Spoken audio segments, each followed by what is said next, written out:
Hello नमस्कार, स्वागत है आप सबका आपके अपने उत्कर्ष यूट्यूब चैनल पर। और पीछे आपको एक थंबनेल दिख रहा होगा जहां लिखा हुआ है पीएम इंटर्नशिप स्कीम। जी हाँ, बेसिकली और हर युवा को प्रतिमाह मिलेगा 9,000 रुपए। क्या है पूरी कहानी और ये क्या चीज़ें यहाँ से आई, इनकी पूरी जानकारी आपको यहाँ पर मैं देने वाला हूँ। बेसिकली हुआ क्या था, आज हर तरफ एक चीज़ आती है कि रोजगार लेने वाला नहीं, रोजगार व्यक्ति को देने वाला बनना चाहिए। हर तरफ एक बात यहाँ से आती है स्किल डेवलपमेंट की, कि हमें स्किल डेवलपमेंट करना है, जो युवा है उनके कौशल का संवर्धन करना है, ताकि वो आने वाले समय के अंदर अपने लिए बेहतर कार्य कर सकें, ताकि इंडिया के अंदर एक वेल स्किल्ड जो है ना प्रोफेशनल तैयार हो सके, ताकि इंडिया को वर्ष 2047 में विकसित भारत का दर्जा दिला सके। मतलब विकसित भारत को बनाने के लिए हमें यहाँ पर स्किल डेवलप करनी होगी। 2047 तक विकसित भारत बनाना है तो हमें युवाओं के अंदर एक अलग से कॉन्सेप्ट को फील करना होगा कि भैया नौकरी मांगने वाला नहीं, नौकरी देने वाला बनना है। ऐसा सरकार चाहती है, ऐसा सरकार कहती है। और इसी के तहत उन्होंने एक योजना की शुरुआत की जिसका नाम था पीएम इंटर्नशिप स्कीम। अर्थात कहा गया था कि भाई एक युवा वो कहीं ना कहीं इंटर्नशिप करेगा अपने स्किल डेवलपमेंट को लेकर के। अर्थात आज के दिन जैसे बहुत सारे बच्चे ऐसे होते हैं जिन्होंने आईटीआई कर ली, जिन्होंने पॉलिटेक्निक कर ली, बीबीए कर लिया, बीसीए कर लिया, और उसके बाद में जब वो कहीं पर जॉब पे जाते हैं तो उनसे कहा जाता है कि भैया आपके पास एक्सपीरियंस है कि नहीं। और जब बच्चा पहली बार जब वहां पे जाता है तो उसके पास एक्सपीरियंस नहीं होता। और यहाँ पे दोनों का यहाँ पे जब कंपनी कहती है एक्सपीरियंस है कि नहीं और बच्चा कहता है नहीं है, तो यहाँ पर गलती किसी की नहीं है, क्योंकि बच्चा ने अभी अभी आईटीआई की थी, पॉलिटेक्निक की थी, या ग्रेजुएशन किया था, या बीबीए किया था, या बीसीए किया था। उसके पास तो अभी तो वो कॉलेज से पास आउट हुआ, उसके पास एक्सपीरियंस कहाँ से आ जाएगा। लेकिन एक तरफ जो कंपनी होती है वो भी एग्जैक्ट यही चाहती है कि हमारे यहाँ पर जो मैन फोर्स आए, यहाँ पर जो मैन पावर जो आए ना, वो एकदम स्किल्ड होनी चाहिए, ताकि जो विजन हमारा है उसके ऊपर काम किया जा सके। और इसी के बीच में एक सेतु का काम करने वाली स्कीम है पीएम इंटर्नशिप स्कीम। अर्थात जहां पर एक युवा अपने सपनों को साकार करने के लिए किसी इकाई के साथ जुड़ करके अपनी इंटर्नशिप कर सकता है, अपना स्किल डेवलपमेंट कर सकता है, एक्सपीरियंस ले सकता है, और इसके बदले में जो कंपनी है उनको भी बहुत ज्यादा पे आउट नहीं करना पड़े। मतलब क्या है पूरी कहानी, बस वही हम लोग यहाँ पे जानने की कोशिश करने वाले हैं। जी हाँ, और कैसे अप्लाई करें। अवसर की रूपरेखा, प्रधानमंत्री इंटर्नशिप योजना की बात करें, युवाओं के कौशल विकास। बेसिकली युवाओं के कौशल विकास की बात यहां पर की गई। युवाओं के कौशल विकास और वास्तविक व्यवहारिक अनुभव के लिए एक व्यापक मार्गदर्शिता की बात यहां पर की गई। जब बच्चा कॉलेज से पास आउट होता है और उसके बाद जब वो नौकरी पे जाता है तो बेसिकली उन्हें दो चीजों की आवश्यकता पड़ती है, एक स्किल की आवश्यकता पड़ती है और दूसरे एक्सपीरियंस की। और इन दोनों को डेवलप करने के लिए हमारे यहाँ पर पीएम इंटर्नशिप स्कीम योजना की शुरुआत यहाँ पर की गई है। बेसिकली योजना का विजन क्या था, भविष्य का निर्माण करना, ताकि आने वाले समय में 2047 का जिस विकसित भारत की अप्रोच हम लोगों ने रखी है, जिस विकसित भारत का विजन हम लोगों ने रखा, उसको पूरा किया जा सके। बजट 2024-25 में घोषित योजना एक महत्वाकांक्षी लक्ष्य के साथ शुरू की गई थी। बेसिकली इस योजना की घोषणा जो की गई थी बजट 2024-25 में की गई थी, और इसका लक्ष्य था शैक्षणिक ज्ञान देना। अर्थात यहां पर जब आप स्कूलों के अंदर जो पढ़ते हो उस ज्ञान को उद्योगों की आवश्यकता के अनुसार तैयार किया जाए। बेसिकली क्या कहा गया यहां पर कि आज हमारा युवा कॉलेज में जब पढ़ता है और उसके बाद निकलकर जब वो इंडस्ट्री मार्केट में जाता है या मार्केट में जाता है तो उसके पास स्किल नहीं होती हैं, या उनके पास एक्सपीरियंस नहीं होता, या वो जो इंडस्ट्री होती हैं उनके मापदंडों के पास अनुसार उनके पास वो चीजें अप्रोच नहीं होती हैं। तो यहां पर इसका बड़ा मोटिव ये था कि जो आप शैक्षणिक ज्ञान आपने लिया है उस शैक्षणिक ज्ञान को उद्योगों की आवश्यकता के अनुसार दिया जाए। अर्थात आपको उसी रूप में तैयार किया जाए कि जैसे आप अपनी डिग्री पूरी करो और उसके बाद जब आप इंडस्ट्री में जाओ, मार्केट में जाओ, तो वहां पे जो उद्योगों की जो रिक्वायरमेंट है उनके अकॉर्डिंग आप अपने आप को पाओ। ये यहां से आ जाता है। बेसिकली 5 वर्षों में शीर्ष कंपनियों में 1 करोड़ युवाओं को अवसर, इसमें कहा गया था। इसमें इनका एक विजन था कि अगले 5 सालों में हम अपने यहाँ पे जो बेस्ट कंपनीज हैं उनमें 1 करोड़ युवाओं को रोजगार के अवसर दें। रोजगार का मतलब है इंटर्नशिप का अवसर दें, ताकि वो वहां पे चीजें सीख सकें कि ऐसा होता है वर्क कल्चर, और वो अपने स्किल डेवलपमेंट कर सके। युवाओं को वास्तविक व्यवसायिक जो वातावरण है उसके बारे में अनुभव पता लगे। आपने कॉलेज पास आउट की, उसके बाद में एक्सपीरियंस लेने के लिए भाई कहां जाओगे, तो बेसिकली मैन इंडस्ट्री में जाओ ना, ताकि रियल टाइम अनुभव आपके पास आए। इसके अलावा योजना केंद्र और राज्य सरकार की मौजूदा कौशल या इंटर्नशिप योजना से पूरी तरह से अलग है। अर्थात इसका संबंध किसी अन्य योजना के साथ नहीं है, ये अपने आप में सेपरेट है। बाकी क्या होता था, हर राज्य सरकार अपने स्तर के ऊपर युवा कौशल पे काम कर रही होती थी, केंद्र सरकार अलग चला रही होती है। इनका नहीं, ये अलग से अपने सेपरेट है, और इसका रोजगार क्षमता को बढ़ावा देना, इसका उद्देश्य था कि युवाओं में स्किल डेवलपमेंट करके उनकी रोजगार क्षमता को बढ़ावा देना। ये इसकी अप्रोच है। जी हाँ, उसके बाद में आता सर योजना के विकास की बात करें तो योजना की शुरुआत हुई थी 2024-25 के अंदर। 2024-25 में शुरुआत हुई थी और तब कहा गया था कि हम 1.25 लाख युवाओं को इंटर्नशिप करवाएंगे और इंटर्नशिप की अवधि होगी 12 महीने, अर्थात एक युवा एक कंपनी के अंदर 12 महीने तक इंटर्नशिप करेगा, मतलब वहां पर वो काम करेगा, नौकरी करेगा और इसकी एज 21 से लेकर के 24 वर्ष, अर्थात वो युवा 21 से 24 साल का होना चाहिए और उसे हर महीने 5,000 रुपए दिए जाएंगे और पारिवारिक आय 8 लाख रुपए से कम होनी चाहिए और सिर्फ 500 कंपनियां। तो कहा गया था कि 2025 में 24-25 में शुरुआत हुई थी, कहा था कि देश के टॉप जो 500 कंपनीज हैं उन 500 कंपनियों में 1.25 लाख युवाओं को ट्रेनिंग दी जाएगी। उस ट्रेनिंग के दौरान 12 महीने की ट्रेनिंग होगी, इस दौरान 5,000 रुपए उसको मासिक वेतन भी दिया जाएगा। 21 से 24 इसकी एज होनी चाहिए। इसका उद्देश्य था युवा कॉलेज से बाहर निकलने के बाद वो एक्सपीरियंस कहां से ले, तो रियल टाइम अनुभव था और उसके बाद जब 1 साल का काम कर लेगा तो ये जो कंपनीज है उनको लगे कि हाँ यार ये युवा बेस्ट है जो हमारे लिए एक अच्छा हो सकता है, हमारी कंपनी के लिए बेहतर हो सकता है, तो वो उनको यहीं हायर कर लेंगे। या यहां से 1 साल के बाद जब वो बाजार में मार्केट में जाएंगे कि काम करके भाई इंडस्ट्री में जाएंगे तो उनके पास अनुभव होगा, तो अनुभव यहां पर काम आ जाएगा। अब यहां पर इसको दिसंबर 2026 तक बढ़ा दिया गया। अब इसको दिसंबर 2026 तक बढ़ा दिया गया और कहा हम 1.10 लाख युवाओं को अब इंटर्नशिप कराएंगे और ये इंटर्नशिप की अवधि 6 महीने या 9 महीने हो सकती है, 6 भी हो सकती है, 9 भी हो सकती है। उसमें एज अब 18 से लेकर के 25 वर्ष होगी और अब मासिक जो वेतन होगा, मासिक सहायता जो होगी ये 9,000 रुपए दिए जाएंगे और यहां पर परिवार की आय 12 लाख रुपए से कम होनी चाहिए और 2,000 कंपनियां, तो कहा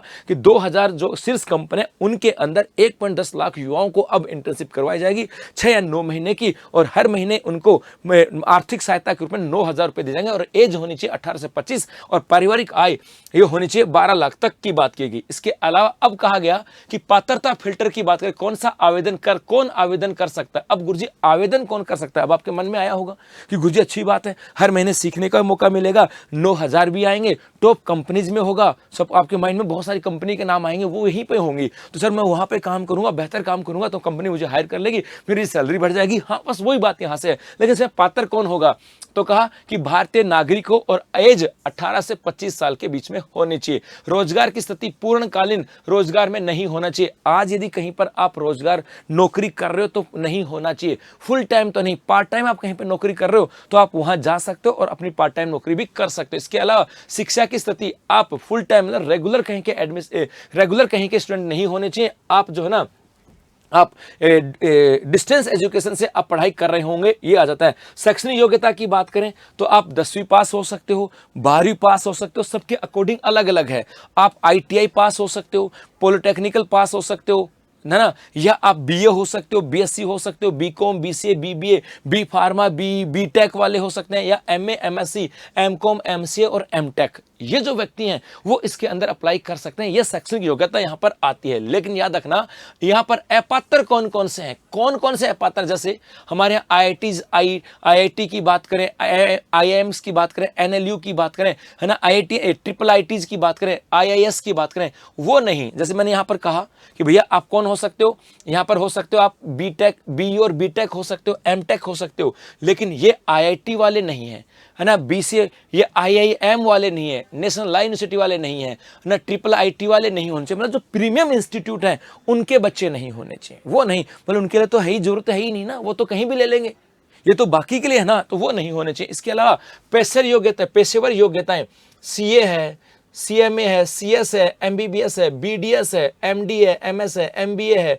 MPhil है, PhD धारक ये भी इसके लिए कैपेबल नहीं है। इसके अलावा मौजूदा योजनाओं की बात करें, राजस्थान सरकार की किसी भी अन्य कौशल योजना या केंद्र सरकार की किसी कौशल योजना के साथ जुड़ा हुआ है तो वो भी इसके अंदर अप्लाई नहीं कर सकता। इसके अलावा जिन्होंने पहले से प्रशिक्षण ले लिया है अब वापस नहीं, जैसे कि 2024-25 में एक बार प्रशिक्षण ले लिया, अब सोचे दोबारा भी ले लूं, नहीं भैया एक बार ले लिया ठीक है। इसके अलावा पारिवारिक आय की बात करें, जिनका पारिवारिक आय 12 लाख रुपए से अधिक है वो भी इसके अंदर पात्र नहीं है। इसके अलावा सरकारी नौकरी, तो परिवार का कोई भी सदस्य स्थायी या नियमित सरकारी कर्मचारी है, संविदा कर्मचारी नहीं है, सरकारी नौकरी है कोई व्यक्ति परिवार के अंदर, तो भैया वो भी उसके अंदर नहीं है। परिवार का मतलब यहां पर राशन कार्ड से है, जिस राशन कार्ड में एक सरकारी नौकरी दर्ज है वहां पे नहीं। सपोज करो मैं हूं और मेरे पापा जी हैं और मेरे पापा जी गवर्नमेंट टीचर हैं तो मैं नहीं हो सकता। राशन कार्ड में यदि आपके राशन कार्ड में आपके पापा का नाम भी, आपके भाई का नाम भी, आपका भी नाम है और भाई सरकारी नौकरी है तो भी नहीं है। एक राशन कार्ड मतलब एक परिवार की बात की जाती है और उस राशन कार्ड में कोई सरकारी नौकरी नहीं होना चाहिए जी। अब यहां से आता है सर वित्तीय लाभ और सहायता क्या होगी। वित्तीय लाभ की बात करें तो कहा गया हर महीने 9,000 रुपए दिए जाएंगे, हर महीने 9,000 आपको दिए जाएंगे। सर 9,000 कहां से आएंगे, तो 8100 रुपए तो आपको सरकार आपके खाते में दे देगी और 900 रुपए है ना वो आपको क्या दे देगी, वो कंपनी आपको देने वाली है उपस्थिति के आधार पर। मतलब 8100 रुपए तो सरकार देगी और 900 रुपए कंपनी आपको देगी और हर महीने 9,000 रुपए मिलेंगे इस इंटर्नशिप के दौरान उस कंपनी में काम करने के लिए।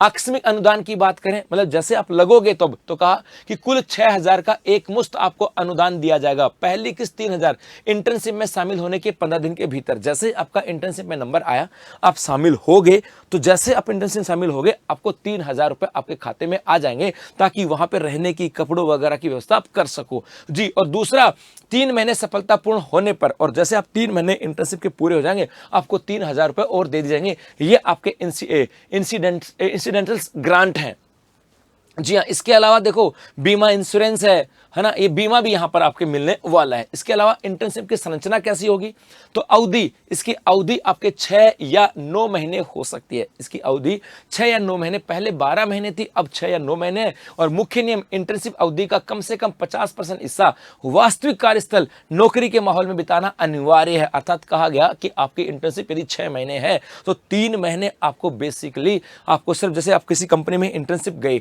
तो पहले वो कंपनी वाले आपको बताएंगे, और लेकिन कम से कम 50% तो आपको वहां पर वास्तविक माहौल का, मतलब जैसे आपने सपोज करो ITI कर रखी है डीजल से, तो आपको कम से कम, और 6 महीने की इंटर्नशिप है तो 3 महीने आपको डीजल के काम, वहां पर डीजल के इंजन पे काम करना होगा, प्रैक्टिकल करना होगा, ये यहां से आ जाता है। इसके अलावा कहा गया कि कंपनी इंटर्नशिप वाले से सफाई, डिलीवरी, सुरक्षा गार्ड जैसे कार्य नहीं करवा सकती। जी हां, ये नहीं करवा सकती क्योंकि ये अकुशलता के कार्य हैं। सफाई कुशलता का नहीं है, डिलीवरी नहीं है, आप जिस फील्ड में हो उसी से संबंधित काम करवाएगी। इसके अलावा अवधि पूरी होने पर पार्टनर कंपनी के द्वारा पोर्टल के माध्यम से कंप्लीशन सर्टिफिकेट दिया जाएगा, और जैसे आपकी इंटर्नशिप पूरी होगी आपको एक लेटर दिया जाएगा, जो लेटर आपके एज ए एक्सपीरियंस आगे काम आने वाला होगा। अब पार्टनर कंपनियां कौन होंगी, तो कहा गया पार्टनर कंपनियों के अंदर कहा गया कि पिछले 3 वर्षों में औसत CSR व्यय के आधार पर सिर्फ 2,000 कंपनियां, मतलब CSR का मतलब होता है कोऑपरेट सोशल रेस्पॉन्सिबिलिटी, अर्थात ये डिपेंड करता है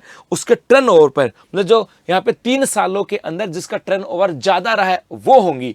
1,000 करोड़ से अधिक के वार्षिक टर्नओवर वाली कंपनियां, मतलब 1,000 करोड़ से जिनका अधिक टर्नओवर है वो कंपनियां इसके अंदर शामिल है, या 500 करोड़ से अधिक की कुल संपत्ति, 500 करोड़ से अधिक नेटवर्थ हो वो इसके अंदर होंगी, या पेशेवर संघ है कोई, ICI है, ICSI है, या सेज वगैरह है वहां पे हैं, या केंद्र सरकार या राज्य सरकार की नामित कंपनियां जो है ना, महारत्न, मिनी रत्न कंपनियां, वो आपके यहां पर होने वाली हैं। जी हाँ, लेकिन याद रखना इंटर्नशिप के अवसर कंपनी की कुल कर्मचारी क्षमता के 15% से अधिक नहीं हो सकते। इसके अलावा इसका मतलब है, आपके मन में आएगा सर इससे तो कंपनी को फायदा है, वहां पे लोग जाएंगे, 100% कंपनी को फायदा है, उनको इंटर्नशिप वाले मिलेंगे और एक इंटर्नशिप वाले के लिए उनको 900 रुपए देने, 8100 सरकार देगी, अच्छी बात है। तो लेकिन ये युवाओं के लिए भी बेनिफिट है, युवाओं को अनुभव मिलेगा और रियल टाइम अनुभव मिलने वाला है, और कंपनी के लिए भी फायदेमंद है। भाई दोनों के लिए फायदेमंद होगा तभी तो दोनों साथ मिलकर के काम करेंगे। लेकिन एक चीज यहाँ पर है, तो फिर आपके मन में ये भी आया होगा कि सर कंपनी तो फिर तो 100% यही रख सकती है, फिर तो 9,000 रुपए में कर्मचारी मिल गए। ऐसा नहीं है मेरे बच्चों,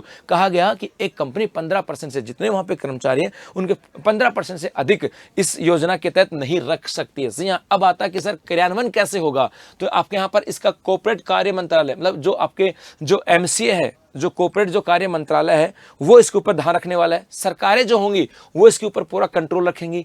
पार्टनर कंपनियां जो होंगी वो वहां पर उम्मीदवार की उनकी जो पार्टनर कंपनियां होती हैं वो हमारे यहाँ पर इतने लोगों की जरूरत है वो डालना, उम्मीदवारों के चयन करना है, उनको कार्यस्थल के ऊपर उनको प्रशिक्षण देना है, भत्ता देना है, वो सब चीजें यहाँ से होंगी। इसके अलावा उद्योग संघ क्या करेंगे, ये अवेयरनेस की बात करेंगे, युवाओं को बताएंगे कि हाँ ऐसा है, आप लोग इसका योजना का फायदा उठा सकते हो। जी हाँ, अब आता है कि गुरुजी उम्मीदवार की यात्रा आवेदन से लेकर के अनबोर्डिंग तक कैसे आवेदन होगा और कैसे पूरा काम आपके यहां से होगा। तो कहा कि पहले KYC होगी, प्रोफाइल होगी, अर्थात आधार प्रमाणीकरण और पंजीकरण, सब घोषणा और डेटाबेस जनरेशन होगा। उसके बाद में आपको यहां पर एक आवेदन, जैसे आपको सबसे पहले तो क्या होगा, अपना रजिस्ट्रेशन कराना होगा। रजिस्ट्रेशन कराने के बाद आपको देखना होगा कि कहाँ पे नौकरी की आवश्यकता है, वो आपको मिलेगी। तो उस नौकरी में कहाँ पर आवश्यकता है वो देखोगे और अप्लाई करोगे। अप्लाई करने के बाद मतलब पहले तो आप अपने आप को रजिस्ट्रेशन कराओगे, उसके बाद कहाँ पे जॉब आया है वो देखोगे। जॉब आया है तो उसमें आप अप्लाई करोगे। अप्लाई करोगे तो उसके बाद शॉर्टलिस्ट होगा। ऐसा नहीं सबका नंबर आ जाएगा, यहाँ पर भी सबका नंबर आ जाएगा जरूरी नहीं भाई। कंपनी तो अपने बिहाफ पे लेगी ना, वो 15% भी रख रही है भाई। 15 जैसे सपोज कर कंपनी में 100 लोग हैं और वहाँ पे 15 भी वो रख रही है, तो 15 सीटें तो भर रहे हैं ना भाई। तो वो 15 लोग यदि सही काम नहीं करेंगे तो कंपनी तो बर्बाद हो जाएगी। तो वहाँ पर भी शॉर्ट लिस्ट किया जाएगा और शॉर्ट लिस्ट करने के बाद उसका चयन और उसको ऑफर लेटर दिया जाएगा और ऑफर लेटर देने के बाद उसकी क्या हो जाएगी, ज्वाइनिंग। जी हाँ, ये यहाँ से आ जाती है। चयन प्रक्रिया और समावेशित की बात करें, यह सुनिश्चित करने के लिए एक चयन प्रक्रिया पारदर्शी और न्यायसंगत तो प्रक्रिया को 2 भागों में बांटा गया है। मतलब चयन की प्रक्रिया, फिर आपके मन में आएगा सर फिर तो अपने लोगों को ले सकते हैं, इसलिए कहा गया है। एक तो कहा कि पोर्टल के द्वारा शॉर्ट लिस्टिंग की बात करें, पहला पोर्टल उम्मीदवार की प्राथमिकताओं और कंपनी की आवश्यकताओं को मिलान करता है। एक पोर्टल होगा, उस पोर्टल पर जाकर के आपको रजिस्ट्रेशन करवाना होगा। वहां पर आपका पूरा डाटाबेस होगा, आपके क्वालिफिकेशन होंगी और वहीं पर आपके कंपनी की पूरा प्रोसेस होगा। जैसे कंपनी की और आपकी चीजें, जैसे कंपनी को चाहिए ITI डीजल वाला और आपके पास ITI मैकेनिकल है तो नहीं जाएगा भाई, ITI डीजल वाला ही जाएगा जी, वो है। और उसके बाद में कंपनी के द्वारा शॉर्टलिस्ट किए गए उम्मीदवारों की सूची कंपनी भेजेगी और उसके बाद उनका इंटरव्यू लेगी, उसके बाद चयन किया जाएगा। अब आता है प्रशासनिक नियम और दिशा निर्देश की बात करें। चिकित्सा, यहाँ पर है विश्राम की बात करें, चिकित्सा आपात स्थिति या पारिवारिक कारण से अधिकतम 2 महीने का अवकाश संभव। यदि आपने इंटर्नशिप चालू कर दी और बीच में आप बीमार हो गए तो गुरुजी क्या होगा, तो कहा चिकित्सा आपात स्थिति या पारिवारिक कारण से घर में कोई घटना होगी तो आपको 2 महीने का अवकाश दिया जा सकता है। इस अवधि में कोई वित्तीय सहायता नहीं होगी। जी हाँ, और इस इंटर्नशिप की कुल अवधि तदनुसार बढ़ाई जाएगी। जैसे सपोज करो आप गए और आपने जाकर के इंटर्नशिप ज्वाइन कर ली और ज्वाइन करने के बाद में क्या हुआ कि भाई आपकी इंटर्नशिप ज्वाइन होगी, उसके बाद में आप बीमार हो गए, तो ऐसी स्थिति के अंदर आपको 2 महीने तक छुट्टी दी जा सकती है। और हाँ, उस 2 महीने के दौर में आपके पास कोई भी मासिक सहायता नहीं मिलेगी, लेकिन हाँ वो 2 महीने आगे बढ़ जाएंगे। इसके अलावा ड्रॉप आउट की बात करें, बीच में छोड़ने वाले जो बच्चे जो उम्मीदवार होते हैं उनको ड्रॉप आउट बोलते हैं, उनको पोर्टल पे कारण बताना अनिवार्य होगा। और ड्रॉप आउट उम्मीदवार को PMIs के तहत केवल एक और इंटर्नशिप का मौका मिलेगा। सपोज करो आपने इंटर्नशिप कर लिया और उसके बाद आपने छोड़ दी, तो आपको एक मौका और मिलेगा, लेकिन आपको वैलिड रीजन बताना पड़ेगा। इसके अलावा निष्कासन, यदि आप कंपनी में सही नहीं हो, कंपनी के रूल्स के अनुसार काम नहीं कर रहा, सोचे मैं तो इंटर्नशिप वाला, मुझे क्या फर्क पड़ता है, कंपनी थोड़ी दे रही है, सरकार दे रही है। और आप वहां जाकर के टाइमिंग है 9 बजे आप आते हो, 11 बजे चौधरी साहब हैं 11 बजे आएंगे, है ना, अपन तो फलाना सिंह है दिमका सिंह, ऐसे मतलब जो भी मन में फील आए, मतलब वो तो बता रहा हूँ मैं, कोई दूसरा नहीं ले, मैं मेरे लिए इसलिए बोला था ना जी। तो हाँ, उनको निकाल देंगे। जी हाँ, या निष्कासन उम्मीदवार भविष्य के इस योजना में भाग लेने के लिए भी अपात्र होगा साहब। और उसके बाद यहाँ से आ जाता है शिकायत की बात करें, तो आपको लेकर के यदि आपको कोई शिकायत होती है तो आप डिजिटल टूल PMIs के पोर्टल पर, PMI जो प्रधानमंत्री इंटर्नशिप स्कीम है ना, उसके पोर्टल पर जाकर के आप लोग वहाँ पे शिकायत दर्ज करवा सकते हो। कॉल सेंटर है, इस कॉल सेंटर के ऊपर भी आप कॉल करके यहाँ पे शिकायतें दर्ज करवाई जा सकती हैं। जी हाँ, तो सशक्त युवा सशक्त भारत की बात करें, इसका उद्देश्य था सशक्त युवा हो, सशक्त भारत हो, ताकि 2047 तक विकसित भारत की जो परिकल्पना की गई, विकसित भारत की जो कल्पना की गई, उसको पूरा किया जा सके। तो बस अभी के लिए इतना ही, धन्यवाद।